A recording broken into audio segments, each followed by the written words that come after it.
You are able to hear?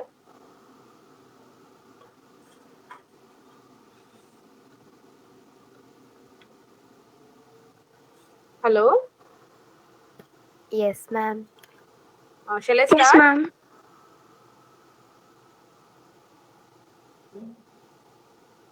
Yes, ma'am. So last class, if you have any queries, you stop in between, okay? Because I won't know if you're hearing or anything. Is it okay?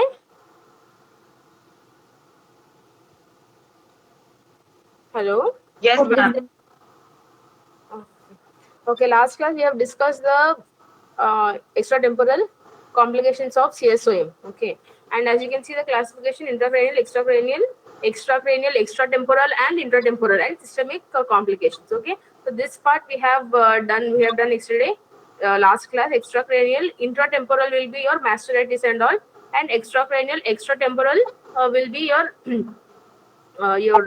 Bezoar's abscess, Italy's abscess, all those will come under extratemporal outside the temporal bone. So labyrinthitis, facial nerve palsy, mastoid abscess will come under your intratemporal. And today we'll discuss the intracranial complications. And see, these are all the intracranial complications: extradural abscess, subdural abscess, meningitis, brain abscess, tetracycline thrombophlebitis, and otitic hydrocephalus brain fungus. So these are all the topics which we'll discuss today. Okay.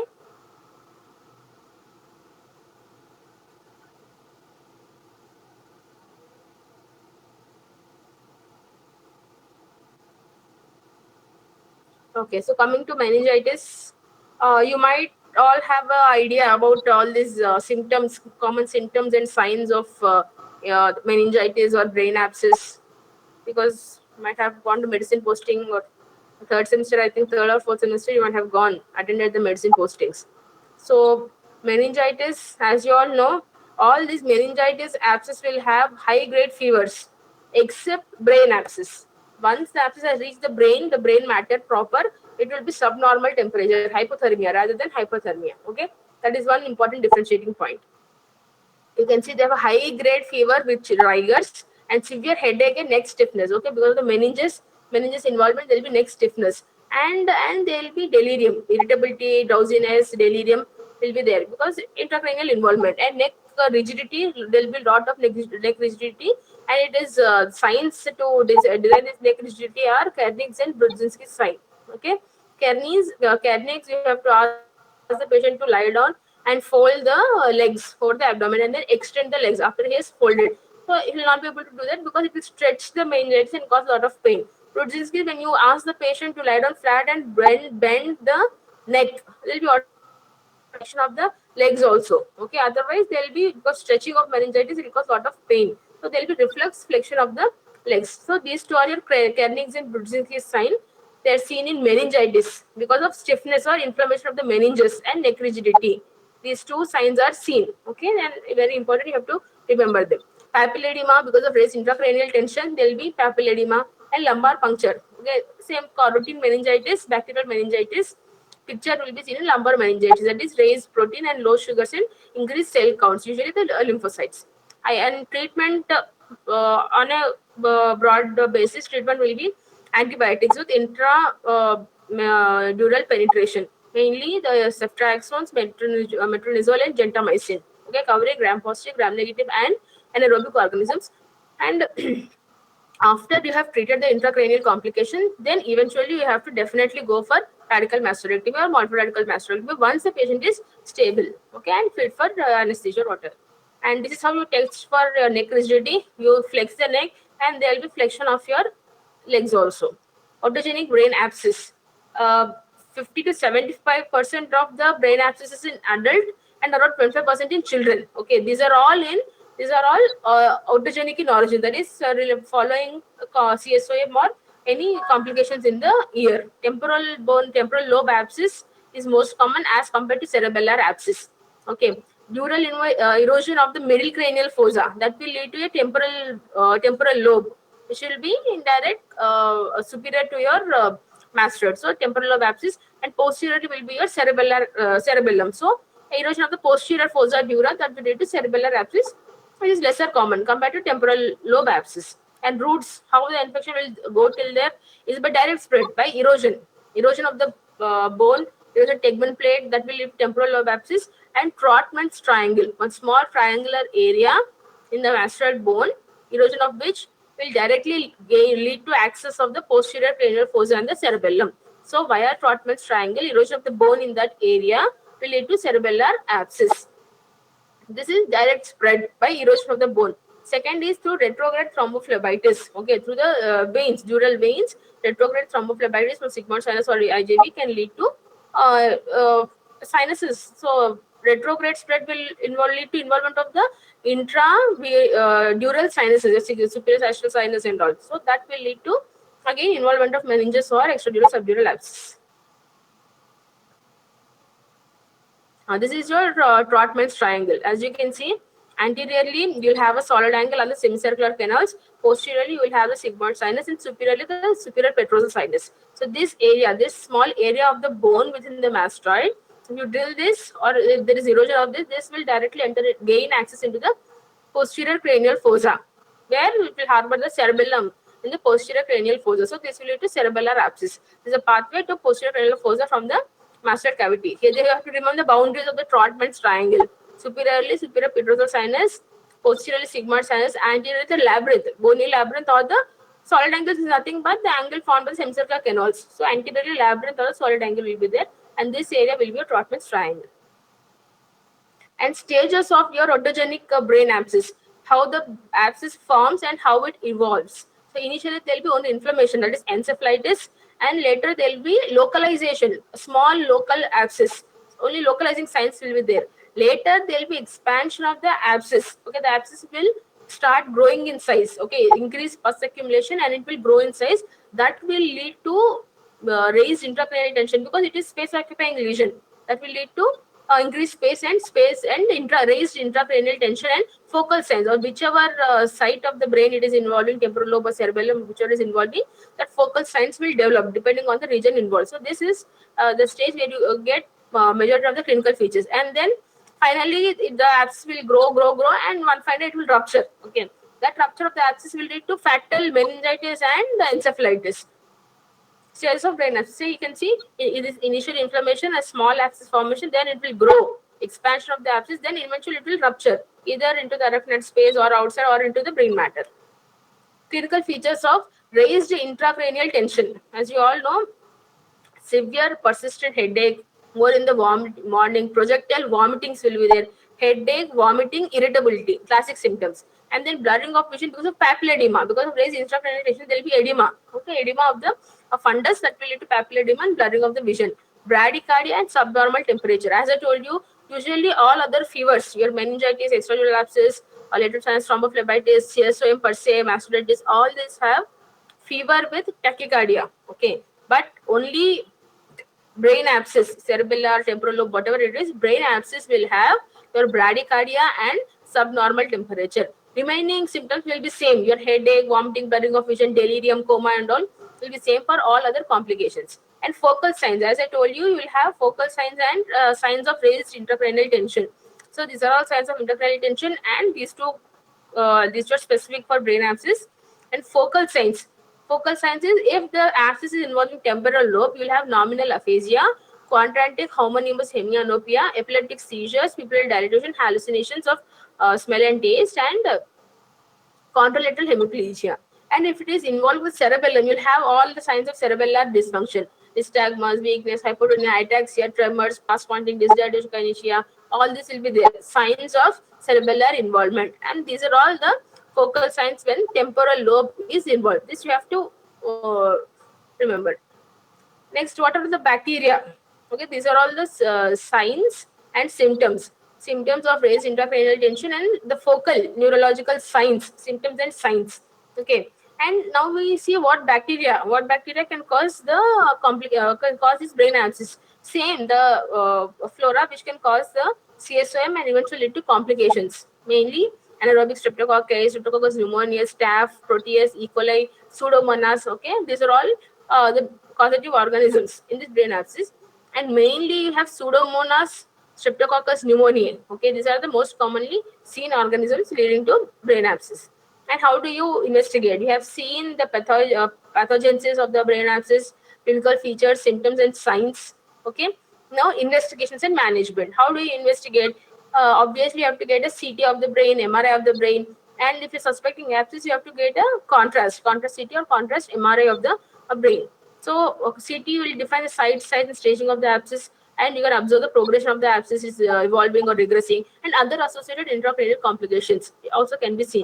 Same thing, MRI also, it will help better soft tissue, because the daily is soft tissue. It will help better to define its pus or abscess capsule, the edema, the normal brain, the abscess cavity, the surrounding edema, the normal brain, or can be well delineated in an MRI. And any spread to ventricles, subarachnoid space, all can be better seen on MRI.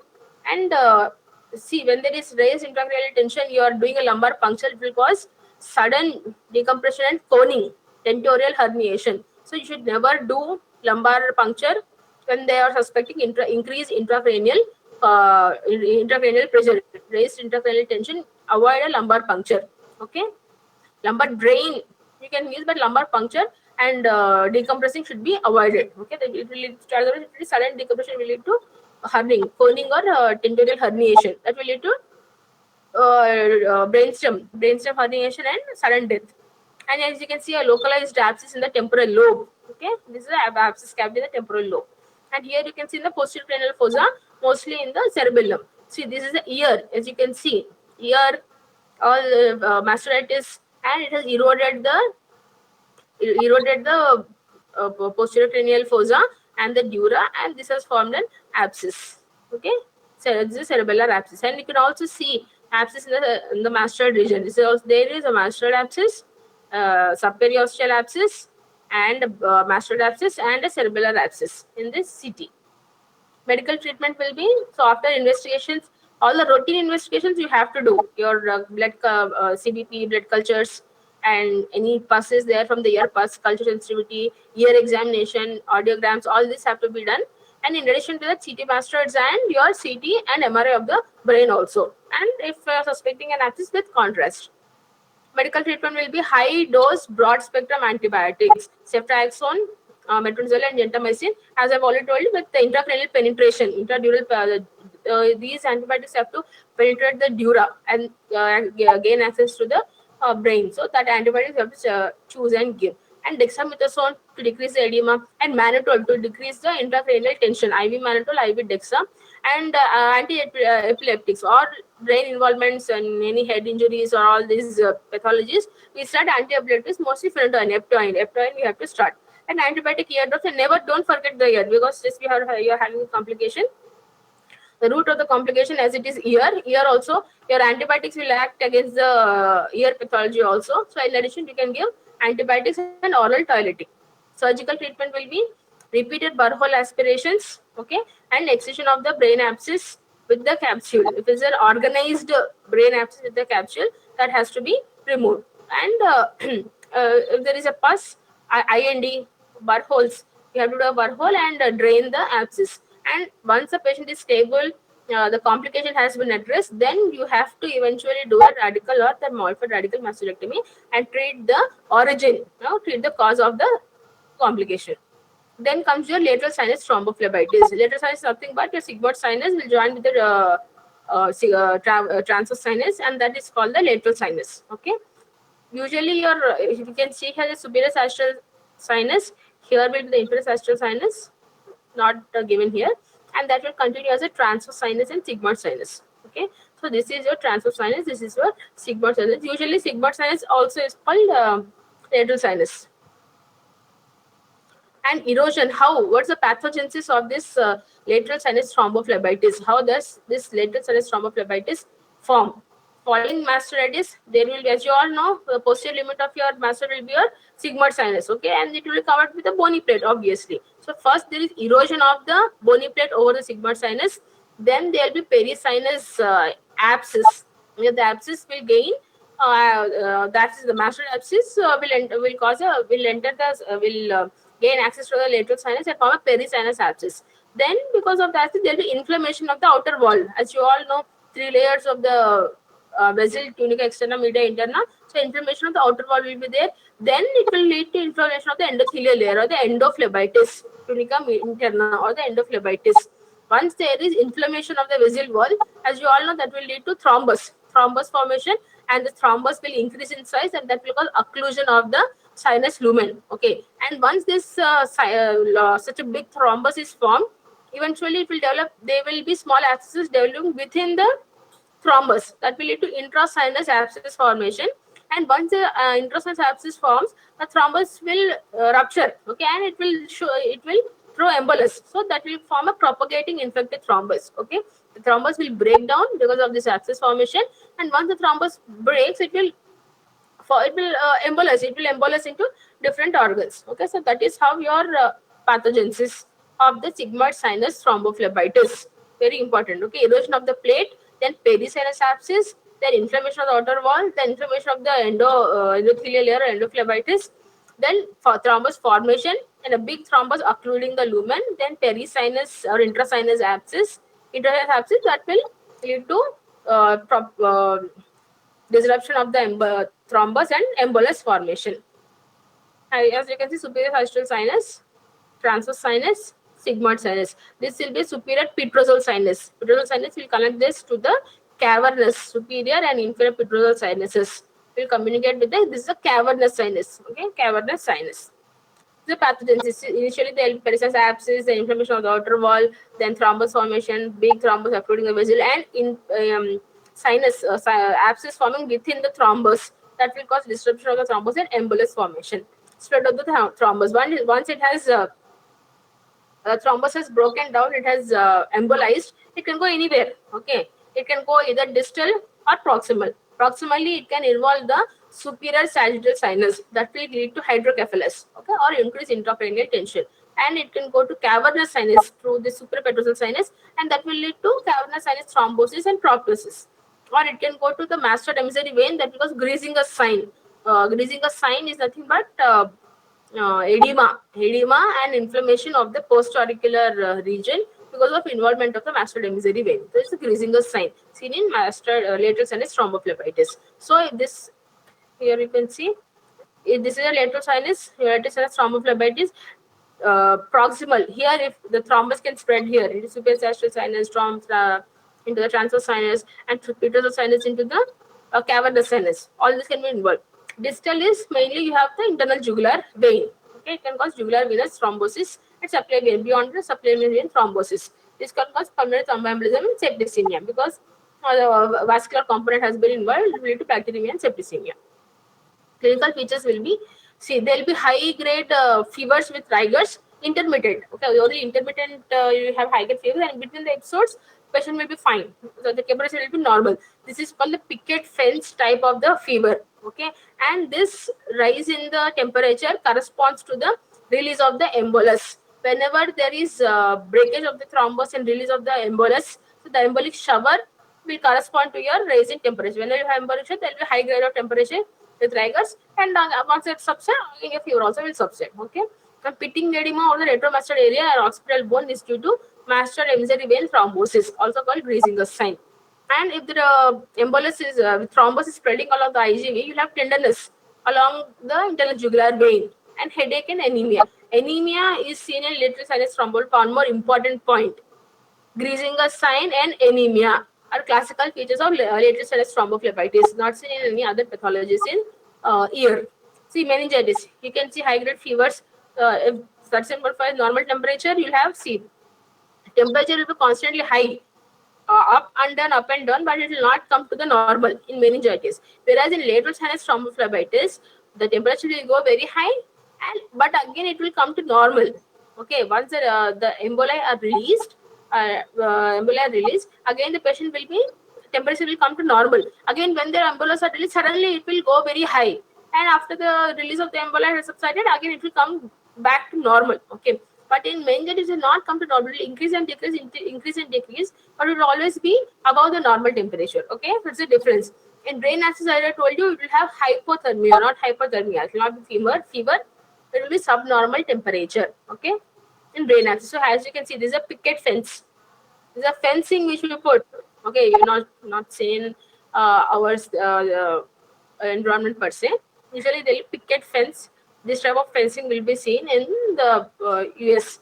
So this is a picket fence fever, okay, corresponding to a great type of fever and rarely signs thrombophlebitis. So high grade swinging fever, chills precede the fever at temperature subsides, comes to normal with sweating, and each spike is due to release of the fresh septic embolus. There is special tests for this latest sinus thrombophlebitis is your Quicken states or Toby Ayer and Proverbeck test. And see, whenever there is compression of the internal jugular vein, there should be a rise of CSF pressure, retrograde, because the retrograde, because of the retrograde venous flow, there will be rise in the pressure, and again the pressure will come back to normal on release of the compression. Okay, but in lateral sinus thrombophlebitis, when there is thrombosis of the IJV, this rise is not seen. Okay, this is called Toba-Ayer test. And Kroeber-Beck test. One more thing, because of pressure on the IJV, there will be engorgement of the retinal veins. Same because of venous congestion. When you put a lot of pressure on the IJV and do fundoscopy and see, because of the venous congestion, there will be engorgement of the retinal veins and papillary edema on fundoscopy.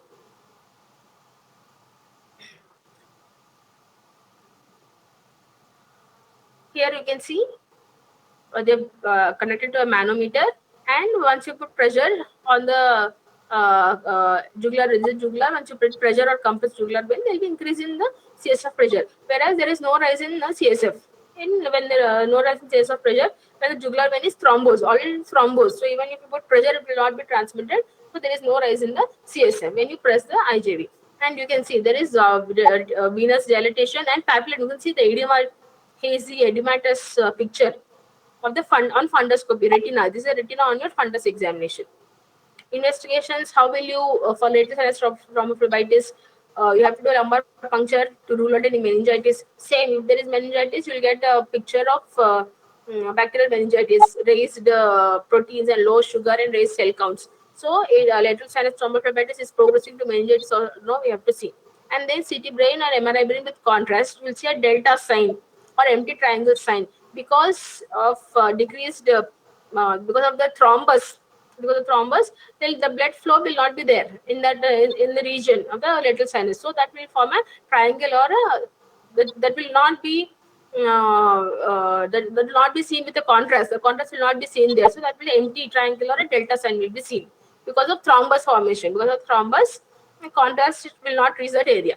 MRI angiography, blood culture sensitivity of the ear discharge, and your CBC, ESR, your LFT, RFT, all have to be done. These are in addition to that. Okay, in addition to that, your examination of the ear, your pulse culture sensitivity of the ear, all have to be done. In addition to that, your blood culture and your radiological investigations have to be done. And you can see here the delta sign. When this empty delta sign, here it won't reach because of your thrombus formation. Okay. The treatment will be, as I told you, first you have to give antibiotics, anticoagulants, and jugular vein ligation so that the embolus will not, the thrombus will not form further embolus if it is not responding to antibiotics. Okay. Then once you have treated this, then go for radical mastectomy to remove more of the disease, and you have to needle aspiration of the lateral sinus to confirm the diagnosis. Then the sinus wall will be infected and the clots and thrombus should be removed, and if there is any abscess, it has to be drained. Okay. So when you do a mastectomy, you have to expose the sinus. You have to expose the sinus and you have to open the sinus wall. If it is infected, open the sinus wall and remove the clots and the abscess. All have to be drained and it has to be grafted again. So this is your if in lateral sinus thrombophlebitis. Okay, in addition to mastectomy, you have to address the sinus also. And then same antibiotics, IV antibiotics you have to give, and anticoagulants to decrease the thrombus formation. If this thrombus and emboli are there, to decrease the thrombus formation, initially heparin, later you can change to aspirin or clopidogrel. Then internal jugular vein ligation, if there is thrombus and embolisms or repeated embolic showers are there from the thrombus, and it is not responding to antibiotics and surgery. And as I told you, anemia is an important feature of lateral sinus thrombophlebitis. This you have to address the anemia also. Okay, so your lateral sinus thrombophlebitis, I want to revise once. Okay, you have to know the pathogenesis, your periphlebitis, endophlebitis, and thrombus and showers. Where is your lateral sinus? How pathogenesis? How will it spread? proximal distal spread of the thrombus. Superiorly, it can go to sagittal sinus, cavernous sinus, musculoinflammatory vein, and inferiorly, it can go to jugular and the subclavian vein. And Griesinger sign, Pickett-Fence type of fever, very important findings. Okay, Pickett-Fence type of fever, Griesinger sign because musculoinflammatory vein involvement, and your Tobe Ayer and Provectus. Okay, raised intracranial tension following IJV compression and retinal vein engorgement and papilledema. And same investigations will be your routine blood investigations, ear investigations, and radiology, MRI and CT, and lumbar puncture to rule out any meningitis. And delta sign, which is seen on CT. Okay, the Pickett-Fence type of fever, Griesinger sign, Tobe-Ayer, Probe-Beck, delta sign. So these are all important points which you see in latest sinus thrombophlebitis. And treatment, okay, to address the complication with antibiotics and surgery, and then go for radical mastectomy. Next, extradural abscess. The name indicates it will erode the tegmen plate, and then the abscess will lie below the dura. It will not involve the dura, so it will not breach the dura. So that is an extradural abscess. Okay, it's the most common intracranial complication, and pus will be between the skull bone and the dura of the middle or the posterior cranial fossa. And most of the small abscess will be usually asymptomatic, and then it will subside once you treat the ear properly. But when you have to suspect is when there's profuse discharge, purulent otorrhea, even you're cleaning, in spite of oral toileting, also repeated pulsatile discharge is there, fever is persistent, fever is there, headache is there, then you have to suspect. And recurring meningococcal meningitis, signs of your meningeal irritation are there, your headache, vomiting, papilledema and all. Next, CT will show. When you have a doubt, take a CT. It will show an extradural abscess. Same treatment will be your IV antibiotics, and a big abscess is there. It has to be drained, either drill or make a borehole. Okay. After that, you have to do a modified radical mastectomy. You can see a big extradural abscess. Okay, the big extradural abscess.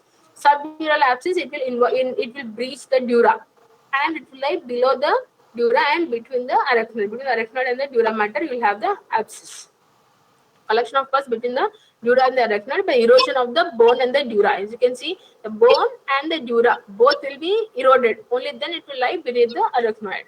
Okay, and it can be by erosion of the bone and the dura mater, or by retrograde thrombophlebitis. Lateral sinus thrombus can lead to superior sagittal sinus thrombophlebitis, and that can also lead to abscess formation. And due to rapid spread of the pus, say some symptoms of raised intracranial tension and meningeal irritation develop very quickly in subdural abscess, because it is closer to the brain. And CT will show subdural abscess. Treatment will be CT. Most common in the investigation, how you, by which you know that there is subdural abscess, and treatment will be same, antibiotics and borehole for evacuation of the pus. And then after you have dealt with the complication, only then you have to address the mastoid with radical or modified radical mastectomy once the patient is stable. Okay. See, for all these abscess, extradural, subdural, symptomatology will be the same. Okay, except in brain abscess where you have a subnormal temperature. For all these, same symptoms of your meningeal involvement. High grade fevers will be there with rigors. High grade fevers, rigors, there will be projectile vomiting and papilledema or delirium, confusion will be there. Okay, these are all the common symptomatology for all your complications. And in addition to that, ear symptoms also you have to add when you're writing symptomatology. Profuse, intermittent ear discharge, pulsatile ear discharge, or tenderness over the mastoid, if there is a mastoiditis or related thrombophlebitis. All this you have to write. Okay, these are all symptoms, common symptoms for all intracranial complications. Don't forget headache, projectile vomitings, neck rigidity, your delirium, stupor, confusion. All this you have to mention. This is a subdural abscess, and you can see a big subdural abscess here. A big collection of the abscess in the subdural space. This is a subdural abscess here.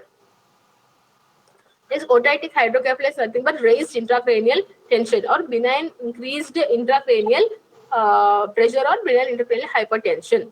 Etiology associated with same lateral sinus thrombophlebitis and will cause obstruction of the cerebral venous return. Okay, and superior sagittal sinus thrombosis that will cause decreased CS of absorption. Both this will lead to increased intracranial tension.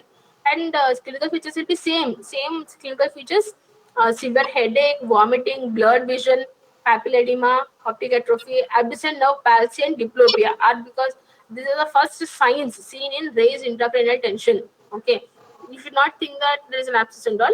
This raised intracranial tension also will cause abducens nerve palsy and diplopia. Okay, the only nerve palsy caused by raised intracranial tension is abducens or sixth nerve palsy. Okay, and other symptoms are the same: severe headache, projectile vomiting, blurred vision, and your signs of meningeal irritation. And you can also have this delirium, confusion, irritability can also be there. And in raised intracranial tension, you'll have abducens nerve or sixth nerve palsy. Investigation same. A controlled lumbar puncture. Later once you should not do a lumbar puncture and decompress. Okay, controlled lumbar puncture you have to do to measure the pressure and collect the fluid for biochemistry and bacteriology. And CT brain should be done to rule out any other abscess or any dilatation of the ventricles is there or not. Okay, and treatment will be you have to give antibiotics and to decrease the CSF pressure, as I already told you, for brain abscess.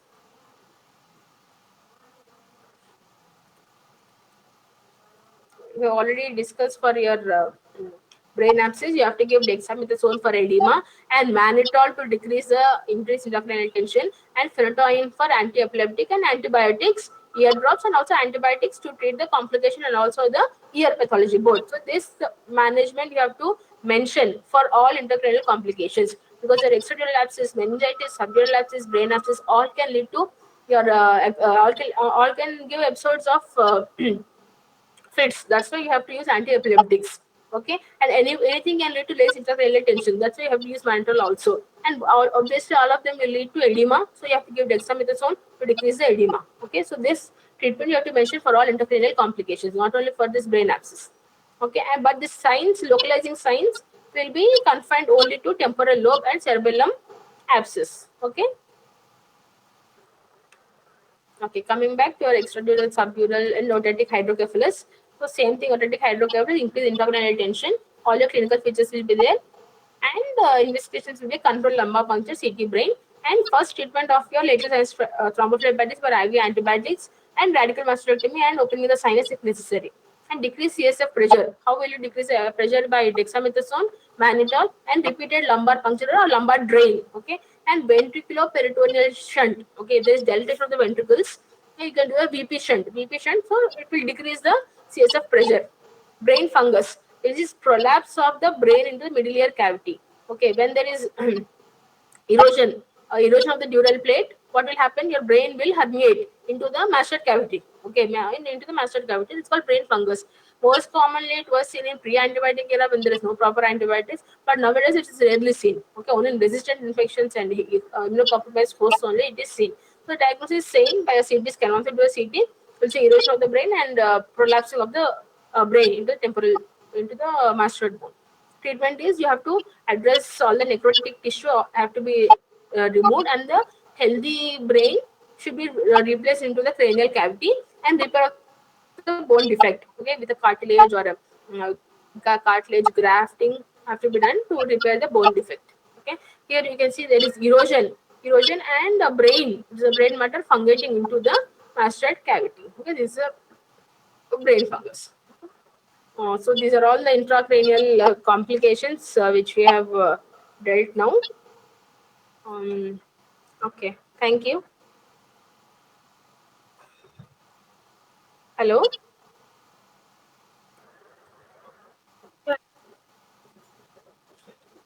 you are able to hear? Yes, ma'am. Okay. Yes, ma'am. So content of this is your lateral sinus thrombophlebitis. You have to write everything about this. Etiology, pathogenesis, how is the abscess evolution of the abscess? Okay, how does it spread?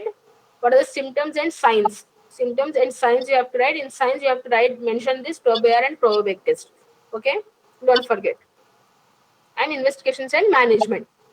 And for all the complications, you'll have the common symptoms, signs. Okay, meningeal irritation signs and symptoms you have to mention.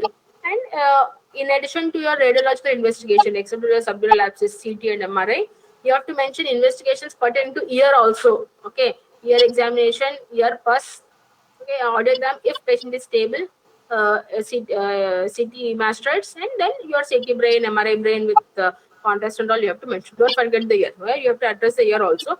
In treatment also, after the treatment of the complication, either a Burr or evacuation of the abscess or evacuation of the lateral sinus thrombus, after that you have to mention the radical mastoidectomy or modified radical mastoidectomy. Okay, don't forget the treatment of the ear for all the complications.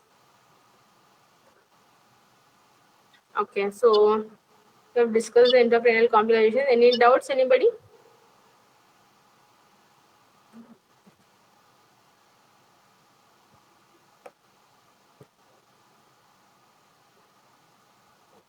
Hello?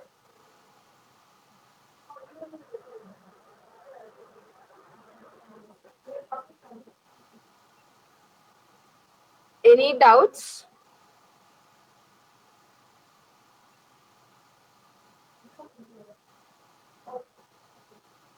You are able to hear? Yes, ma'am. Any doubts, anybody? Okay, shall we conclude then? Yes, ma'am. Okay, thank you.